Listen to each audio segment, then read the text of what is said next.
Wentz and put them together, they can, at a combined weight, are heavier than Ace Romero. But the things Ace Romero can do, I mean, he can hang with these two as far as athleticism and spectacular moves. Yeah, well, the question that I'm going to have to ask here is who's going to be resourceful enough to find a way to get Ace off his feet to maneuver the man that looks immovable? I mean, Facade and Zach, they love to go a high-risk frenetic pace. They love to throw caution to the wind. They love to quicken the tempo, but how are you going to move Ace Romero anywhere he don't want to go? Well, right now they're doing the only thing they can do, which is work together. Yeah. Right now, their common goal. Well, there you go. They got the big man to his knees, and he's on his back now. They're going to have to. They're going to have to take Romero out of this match and then focus on each other. Is that a sound strategy for victory? Is that something realistic to put Ace Romero to the sidelines and then leave it just to Wentz and Facade? I think it's one of those things where you do the best you can. You hope things work out in your favor. Well, again, both these men have faced Ace Austin. Here in Conquest, nicely done. Zachary Wentz, a twisting cross body, able to get two. It says, what, is it too sick for this world? Absolutely true. The things he does just defies physics. Everything he does is too sick for the world. Just the reason of the world, the way the world works. It doesn't make sense the way this kick and move. And by the way, that twisted crossbody was called too much sauce. So not only is he too sick, he's also too saucy. Too saucy for you. Oh.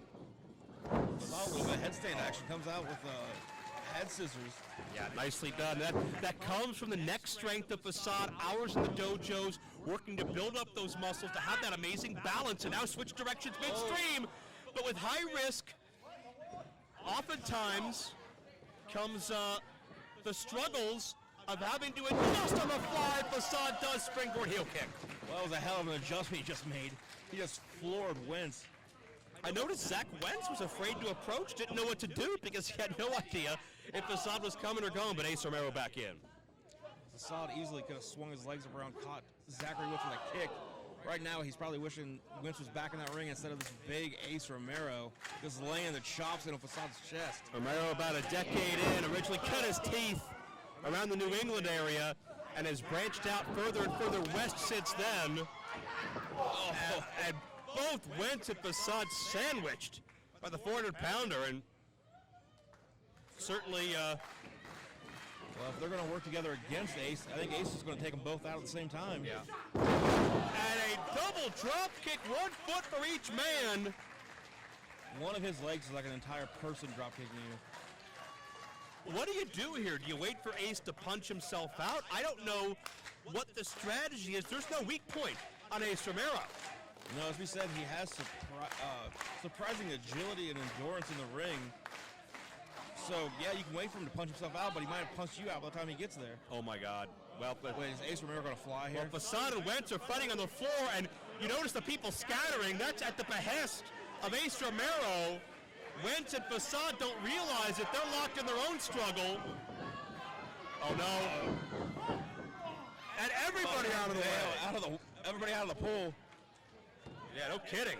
And it's Facade went for a somersault senton. Ace tried to catch Facade. They both go crumbling down. Yeah, I don't think Facade caught all of that, but he did catch enough of his foot. Kicked Romero in the face and knocked him down. And here comes Zachary Wentz. Sick, bro! And Wentz is feeling it. I've become a big fan of Zachary Wentz. I've seen him in CZW. I've seen him in Impact Wrestling.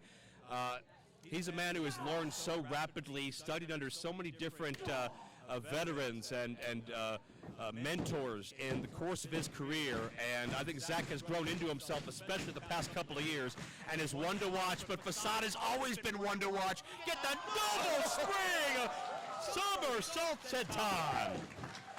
Just takes out everyone in the match, including himself, and now all three men on the soccer field out here. Neon Ninja chant going up from the crowd. Well, Facade has been all over the world. He's been in more countries than maybe you and I could count. And he's making this count here in episode 3 of Pro Wrestling Conquest. Facade has been the face of promotions before. He's been the man representing the brand. Facade would love to be that here in Pro Wrestling Conquest. He springs in but got caught. You got called a double fist from Zachary Wentz right to the stomach. Wentz does not have the martial arts background of Facade, but a very adept striker in his own right. You don't have to have a whole lot of background when it comes to jumping up and kicking a man in the head. Or in the chin. Super kick from Wentz. And AC Baby's dazed, but not off his feet. Just keep hitting him in the head. And you notice Wentz and Facade yelled same time, but it wasn't enough. I don't think they should have told Ace they were going to go out at the same time. Well, I mean, I don't think they could help it. That's the lack of chemistry. Facade and Wentz had never teamed before. I mean, they can't trust each other. This is an individualistic game. Only one man can win. Yeah, at one point, if you do manage to get Ace Romero down, you've got a very athletic man right behind you about to probably dump you on your head. You saw Dani Moe cheering on Facade. They are Team Neon Blondes, travel the world together. She's a source of inspiration and motivation for the Neon Ninja, and well, she needs to motivate the Neon Ninja to get out of the way here. Yeah, this could be the end of Facade. No, Wentz counters. Kick right to the small of the back. And Ace has to reset himself, and look at Facade. Spring into a foot power driver. That is ridiculous. The momentum took Wentz all the way to the floor, and now it's Facade firing away on Romero. Rolls up and catches Romero with that palm strike. So Cole, how do you get the big man off his perch? He's going to try right here with a Rana. Oh, got caught. Nope, not going to work today. Off the power bomb. Yeah, power bomb. That'll do it. This match, no! That's with a swanton to break things up. Oh, that was, I mean, Ace had the match won right there. He calls that swanton the Baywood Bomb. It's a shout out to all his homies back home where he grew up. Springboard knee to the knee strike right to the face. But Zach's growing up could end. Oh, look out! UFO cutter for the man too sick to for this world. Oh! And Facade, one of his own. Neon Ninja on top. Deep hook of the leg at AP10. And that's it. Facade picks up his second win here in his second appearance at Pro Wrestling Conquest. What a win for Facade.